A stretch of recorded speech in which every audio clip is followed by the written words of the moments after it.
when I'm thinking to myself, I always have this in the back of my mind because our job requires us to be able to squat and snatch, do all these things. Like we have to be able to demonstrate exercises very well. That's our freaking job. And train jiu-jitsu and coach people. And, and that's all part of it. And I often think this when I'm rolling Joe, like, I don't want to injure him because then I'm going to have to do all the videos. God damn it. I know he doesn't think the same thing.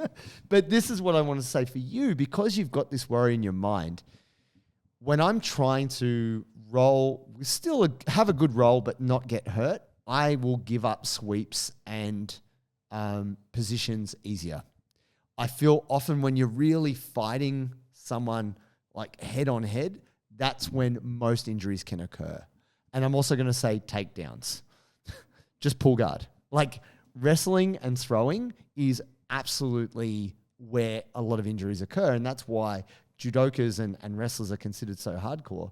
They get the most brutal injuries ever. And it's not the takedowner, it's the takedownee. It's the person who gets taken down who usually posts or the injury occurs to. So if you're going to minimize your risk of injury, it sounds silly because I'm personally against this. Don't wrestle, don't do judo. Start on the knees or start from the ground. That's why a lot of gyms do it, minimize injury. And then also don't be afraid to give up a sweep or give up position, because that exchange, those scuffles and tumbles, is often where bad stuff can happen. Yeah, I'd agree. I think, what I'm about to say, you got to keep in mind that you're a white belt and you're new to the game and you may not be able to embody this advice yet, but this could be something you try to move towards over time. And it is just to train with more of a deliberate kind of approach.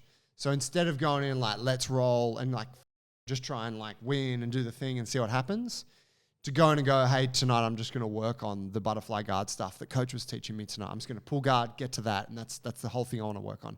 Because as soon as you make it more deliberate, you stop yourself from being dragged into these like chaotic sort of exchanges. Yeah, it's a bit more controlled. Yeah.